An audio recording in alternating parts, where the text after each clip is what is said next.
Semua manusia di dunia ini itu semuanya berbuat dosa. Maksudnya menggampangkan dosa. Artinya sudah digampangkan dosa itu kalau sudah begitu, Mbak. Berbuat Kalau dosa orang itu tidak- pilihan, Pak. Berbuat dosa itu pilihan. tidak dapat Berarti pahala. bagaimana Setelan begitu? dari pabrik, Bapak itu memang berbuat baik.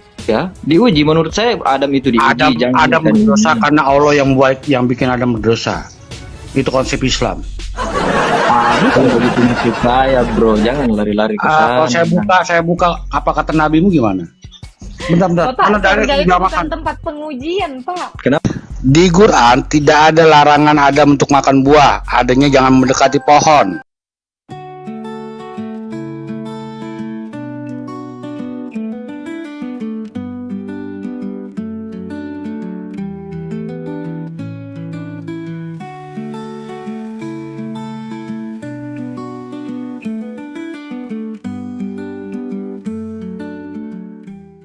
Dihukum. Bapak itu diciptakan dengan pelanggaran nggak? Ya, wallahu Bapak alam. diciptakan bersih. Lu kok walau-walam? Memangnya Bapak begitu diciptakan, Bapak udah berbuat dosa? Tidak. Saya Berarti diciptakan. Anda berbuat dosa itu bukan fitrah Anda. Anda berbuat dosa karena itu pilihan Anda. Bukan fitrah Anda. Jadi orang berbuat baik karena itu fitrahnya. Saya kasih tahu, Anda berbuat baik itu bukan pengujian, tetapi Anda berbuat baik, memang fitrah Anda itu diciptakan untuk baik, bukan untuk berbuat dosa. Justru saya tidak ngerti maksud Mbak ini bagaimana. Bener, Pak. Bapak misal punya anak. Saya tanya, Mbak. Bapak misal punya anak. Anak Bapak ini memang Bapak ajarin berbuat dosa? Tidak. Oh, berarti fitrahnya manusia itu bukan untuk berbuat dosa. Sekarang saya tanya, apakah Bapak mengajarkan anak Bapak ini untuk tidak taat sama Anda? Tidak. Anak saya harus saya ajarkan taat. Berarti manusia itu tidak taat karena dia melanggar. Nah, justru Bukan karena dia menguji. melanggar, saya kasih hukuman kalau dia melanggar. Begitu maksudnya. Pak, esensinya itu bukan ke situ ya, tapi tentang natur dosa manusia. Gini, seorang anak kecil yang tentu tidak diajari berbuat jahat oleh orang tuanya, tapi suatu saat mereka bisa berbuat salah dan bisa berbuat dosa. Itu menjadi bukti bahwa di dalam dirinya itu ada hakikat, ada natur keberdosaan. Yang oleh natur itu dia bisa berbuat dosa. Oleh karena ada dosa di dalam diri dia, maka dia bisa berbuat dosa. Coba, Allah yang kudus, ada dosa nggak dalam dia? Nggak ada. Makanya Allah nggak bisa berbuat dosa. Sama seperti hewan, Pak. Singa misalnya.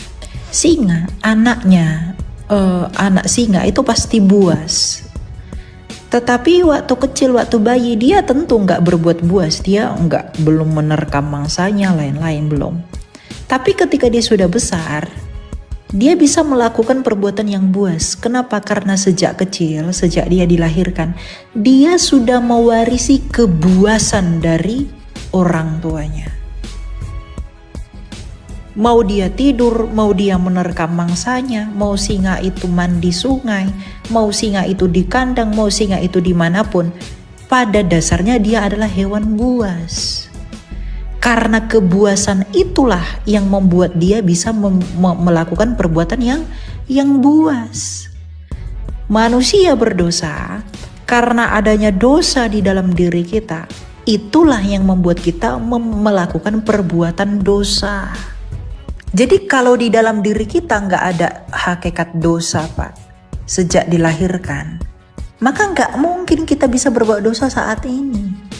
Coba Bapak bayangkan, Allah itu punya dosa nggak? Enggak.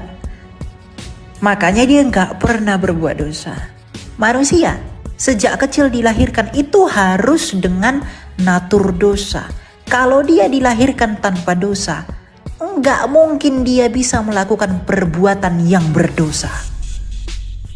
Tapi pada faktanya, semua manusia di dunia ini itu semuanya berbuat dosa. Kalau dia memang dilahirkan tanpa dosa, dia tidak mungkin bisa melakukan perbuatan dosa. Jadi perbuatan dosa yang dilakukan manusia adalah bukti bahwa manusia ini sejak mulanya, sejak dilahirkan sudah memiliki hakikat keberdosaan itu.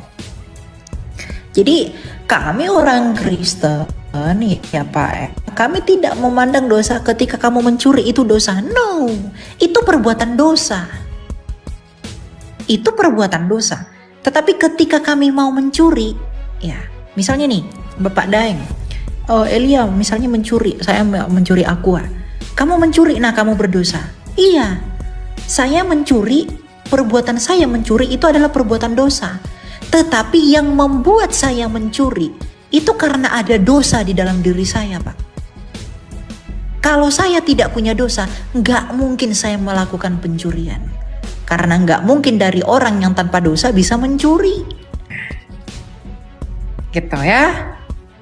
Makanya inilah kenapa bayi ketika dilahirkan, meskipun dia belum memiliki perbuatan dosa, tapi dia sudah memiliki hakikat keberdosaan yang diwariskan dari orang tuanya. Sifat dosa itu sudah ada dalam diri bayi meskipun dia belum melakukan perbuatan dosa. Sama seperti anak singa. Anak singa ketika dilahirkan pastilah dia buas, tetapi belum melakukan perbuatan yang buas. Nanti kalau udah gede, bayi singa yang ini nanti akan melakukan perbuatan-perbuatan yang buas. Gitu. Untuk itulah Yesus datang ke dunia ini. Gitu ya. Jadi kami sesempit itu Pak. Orang Yahudi pun mengakui hal yang sama ya mengenai kalau dosa waris bukan perbuatan dosa Adam yang diwariskan kepada manusia, tapi manusia itu dilahirkan sudah dengan natur berdosa. Itu orang Yahudi mengenalnya dengan istilah Yetzer hara. Kalau perbuatan baik itu Yetzer hatov. Nah, orang Kristen menyebutnya dosa turunan, hakikat keberdosaan.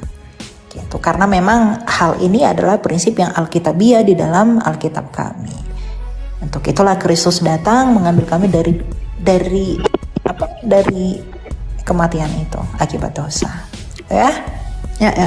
Oh, jadi begitu ya Mbak. Menurut Mbak itu dosa itu ya seperti sifat. Iya, iya. Itulah natur, itu natur namanya yang merusak. Natur ya. Kalau Bapak tidak memiliki dosa, kalau Bapak tidak memiliki dosa, Bapak tidak mungkin bisa berbuat dosa. Makanya Kristus dikatakan apa? Ia yang tidak berdosa dijadikan apa kata? Dibuat menjadi dosa. Dibuat menjadi dosa. Agar apa? Kami yang percaya kepadanya dibenarkan di dalam Dia. Aku udah kayak Agatan ya kok ngomongnya, ya. Berarti gampang betul itu ya. Orang Kristen. Hah? Gampang gimana? Maksudnya menggampangkan dosa. Artinya sudah digampangkan dosa itu kalau sudah begitu, Mbak. Enggak dong. Apanya yang gampang, Pak? Justru ya karena kan berbuat dosa itu pilihan, Pak. Berbuat dosa itu pilihan setiap orang. Pilihan. Iya. Ya, itu pilihan, Pak. Jangan dikatakan digampangkan. Kan tadi iya, saya karena katakan, kalau manusia itu diciptakan bukan untuk berbuat dosa. Betul. Itu bukan fitrahnya manusia, Pak. Itu bukan desainnya kita. Ya, fitrahnya manusia itu berbuat baik, Pak. Kenapa? Karena Allah itu menciptakan manusia baik. Jadi makanya tadi saya bilang, Bapak berbuat di dunia ini bukan mau diuji lagi. Tetapi Bapak di sini itu sudah menerima penghukuman melalui pilihan Anda sendiri. Anda mau berbuat dosa, itu kan pilihan Anda. Jadi Anda berbuat baik itu tidak akan memperoleh amal, nggak memperoleh pahala. Karena Anda berbuat baik, memang itu fitrah Anda diciptakan. Emang rule-nya Anda sejak semula diciptakan itu tidak berbuat dosa. Jadi jangan ada orang yang bangga ketika dia berbuat baik. Kenapa? Karena memang itu, kodrat kamu diciptakan itu untuk berbuat baik. Normalnya gitulah. Iya, itu memang fitrahnya. Berarti di agama Kristen sudah tidak ada penghakiman ya dari Tuhan. Ada dong. Adalah. Makanya kan tadi saya bilang berbuat dosa itu pilihan setiap orang. Itu adalah pelanggaran. Lah, kan Mbak bilang tadi kalau berbuat baik sudah pilihan. Itu fitrahnya. Enggak, kalau Fitrahnya berbuat baik itu ada, fitrah. tidak dapat Berarti pahala. bagaimana Setelan dari begitu? pabrik, Bapak itu memang berbuat baik. Kalau Anda berbuat dosa, itu pelanggaran. Ya pelanggaran ya pasti dihukum lah Mbak. Loh ya iyalah, makanya Kesalahan. setiap orang yang berbuat salah atau yang melanggar, dia pasti dihukum. Tetapi setiap orang berbuat baik, itu fitrahnya. Itu fitrahnya manusia. Jadi orang kalau berbuat baik, memang itu rule kamu. Itu kata si Elia tuh. Ya, memang normalnya kamu itu diciptakan bukan untuk melanggar. Ya, setelan pabriknya kamu itu seperti handphone yang belum ada rusak. Nah, memang kamu itu diciptakan untuk berbuat baik. Buat dosa itu pelanggaran. Makanya setiap orang yang melanggar, setiap orang tidak taat itu dihukum. Adam, Bapak tahu Adam, dia cuma ngambil buah tuh. Kan Allah tuh bilangnya gini, jangan dimakan yang di tengah Adam, yang lainnya bebas. Ketika dia melanggar itu, dia mati. Setiap dosa itu memang harus dihukum. Makanya melalui penyaliban atau melalui kurban yang dilakukan Yesus di kayu salib, sebentar, melalui kurban yang dilakukan Yesus di kayu salib, dia itu menegakkan hukumnya. Apa hukumnya? Setiap orang berdosa itu dihukum mati. Yang setara dengan hukuman mati itu adalah penyaliban. Elia berdosa, Agatha berdosa, Pak Sang Penggugat berdosa. Kami itu harusnya disalib. Ya, kalau Allah itu mau menegakkan hukumnya, maka Elia, saya, Pak Sang Penggugat, dan semua manusia yang berdosa di dunia disalibkan. Karena itu adalah hukuman yang sepadan dengan hukuman mati. Tetapi karena Yesus itu adalah kasih, dia gantikan saya, dia gantikan Elia, dia gantikan Pak Sang, dia gantikan semua orang yang mau percaya kepadanya, dihukum mati di kayu salib. Ngerti Bapak? Jadi ketika Yesus itu mati di kayu salib, dia itu menegakkan dua ini. Hukumnya, setiap orang yang salah mati, dan menegakkan kasihnya. Apa buktinya? Dia berkorban, dia gantikan saya mati menjadi dia yang mati. Bener nggak Elia? Betul. Nah, oke. Nah, tadi itu kan Pak, saya jadi tanya, Allah kami itu selain adil, dia juga kasih. Kasih. Buktinya ya di kayu salib sana, dia menegakkan hukumnya, dia juga menegakkan kasihnya. Karena kasih itu tindakan. Elia, kalau Teologi kamu warna kasih itu aku, loh. ya, Elia, kalau kamu kasih terhadap seseorang, kamu mau nggak berkorban? Pastilah mau. Nah itu, kasih itu dinyatakan dengan tindakan. Apa tindakannya? Pengorbanan tadi. Pengorbanan tadi. Dengan cara dia berkorban, Pak, tahu nggak? Kita itu dibenarkan semua di hadapan Allah. Kalau kita sudah dibenarkan di hadapan Allah, ya kita disatukan kembali dengan Allah. Ya. Itu artinya sorga. Itu arti sorga, Pak. Gampang. Sorga itu artinya apa? Kami disatukan kembali dengan Allah. Karena sejak Adam jatuh ke dalam dosa, Adam dengan Allah itu terpisah. Sorga kami itu Pak, menyatukan kami kembali. Adam kan berdosa karena dilarang ya, berarti Tuhan memang itu menguji manusia. Adam berdosa karena dilarang. Loh, iya. Dilarang justru nggak berbuat dosa dong. Iya, makanya itu kan manusia pada awalnya itu diuji. Iya, diuji. Menurut saya Adam itu diuji. Adam berdosa karena Allah yang bikin Adam berdosa. Itu konsep Islam. Bukan begitu maksud saya, bro. Jangan lari-lari ke sana. Kalau saya buka apa kata nabimu gimana? Saya dapat begini kan, saya tangkap Adam itu kan di sorga diuji, jangan makan ini. Sama kita di dunia, jangan makan ini, jangan bersinah, ya kan? Maksud saya begitu. Sorga. Bentar. Bapak, sorga itu bukan tempat pengujian, Pak. Kenapa? Sorga itu final destination, Pak. Iya kan, di surga Adam kan diciptakan di surga, dia dikasih ujian, jangan makan ini. Ya kan cuma satu ujian. Dia sudah makan. Saya nggak pernah baca tuh ada dalilnya sudah makan. Ya, kalau udah pernah baca, cari saja. Ada yang pastinya Adam itu memakan. Kalau yang saya tahu. Bapak berani taruh sama Enggak saya ada ya? berapa? Yang ada itu jangan mendekati pohon. Itu diguran. Bukan tunjuk makan. Anda jangan pohon. Iya kan itu kan sudah termasuk larangan, Bang. Berarti itu ujian. Beda nggak mendekati pohon masuk jam makan? Beda apa sama? Kenapa? Beda apa sama? Beda apa sama? Tunggu, suara Abang kecil ini. Tahu bedanya nggak? Suruh jangan mendekati pohon. Tahu bedanya Pak Sang, nggak? makin Kecil jauh suaranya suaranya, Pak Sang. kecil. Kecil makin suaranya. jauh. Tes 1 2. Hah? Ya, kenapa? Ya, lanjut. Di Quran tidak ada larangan Adam untuk makan buah. Adanya jangan mendekati pohon. Ya, terus masalahnya apa? Yang pastinya kan ada Masalahnya larangan. tadi kamu katakan Adam dilarang makan. Iya. Iya, berarti salah apa benar omonganmu? Ya, pada dasarnya kan ada larangan ya, Pak. Berarti Adam diuji. Saya kan cuma bertanya seperti itu. Ya kan larangannya mendekati pohon. Pada dasarnya Bukan manusia suruh itu makan diuji. toh. Larangannya bukan makan kan? Larangannya mendekati pohon aja kan? Iya, kalau di Al-Quran berkata seperti itu ya di situ kita imani saja. Nah pastinya kan Imani menurut saja ya. Mbak ini tadi bulan dunia itu penghukuman. Kalau di Islam kan ujian, karena pada dasarnya itu manusia diuji sebelum kembali kepada Tuhan. Kan pengujian udah terjadi, Pak. Pengujian itu kan udah sama Adam itu diuji. Itu pengujian itu yang sama Adam. Nah Itu di dunia ini, pengujian. Ya sekarang ini kita udah mendapatkan penghakiman. Kemana Elia? Turun Elia. yang namanya penghakiman menurut saya kalau di dunia itu tidak masuk akal, Mbak. Apa Bapak kalau sakit menderita mati itu pengujian. Kalau sakit itu kalau menurut saya, Mbak, ujian.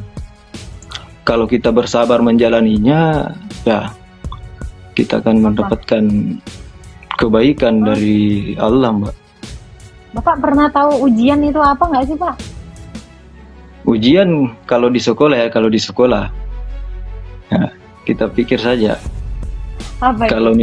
Kalau kita rajin, jawaban kita benar, mengikuti aturan-aturan sekolah, kita akan dapat nilai bagus, Mbak. Artinya kita bisa lulus, begitu. Menurut Makanya saya, makanya konsepnya ini beda ya, Pak ya. ya. Kayak saya katakan konsep Kalau bahkan makanya saya bilang tadi, Mbak, kan makanya saya bilang di Kristen begitu. Makanya saya bilang nggak masuk akal. Makanya saya bilang nggak masuk akal. Dia tidak ada hukuman kalau berbuat dosa begitu. Karena dunia ini menurut Kristen, menurut Mbak tadi, dunia ini kita sudah dihukum, bukan diuji. Iya. Pertanyaan saya, Ujian kenapa? itu kan makanya nih Pak, yang diuji itu Adam dan Hawa loh Pak. Yang diuji itu Adam dan Hawa. Pak, sekarang saya tanya Pak, sebelumnya Adam dan Hawa ini sakit nggak Pak? Kenapa bertanya seperti itu? Loh karena Bapak bilang di dunia ini sakit itu ujian. Sekarang saya tanya, Adam dan Hawa itu waktu di surga dia itu sakit nggak? Kan diuji nih. Bapak bilang kan mau diuji nih, sakit itu ujian. Seperti itu ya. Makanya saya katakan Yang ada di sakit itu bukan Quran ujian, Pak. dan ujian sakit Adam itu ujian, itu. Pak. Sakit itu hukuman, Pak. Sakit itu kan udah menerima konsekuensi, bukan diuji lagi. Makanya saya tanya, apakah Adam itu pernah sakit waktu di surga? Contoh lah, Sakit nggak di surga? Ya, Berarti Adam nggak walau diuji. Lu kok walau jawabannya udah Yalah. habis lah. Saya mau jawab apa? Memang saya pernah lihat Adam. Memang saya pernah cerita dengan Terus Bapak pernah ngelihat Adam itu dilarang mendekati buah kuldi. Iya. Kenapa Bapak percaya dia mendekati buah kuldi itu sebagai ujian? Allah kan Karena Bapak tadi jawabannya walau alam.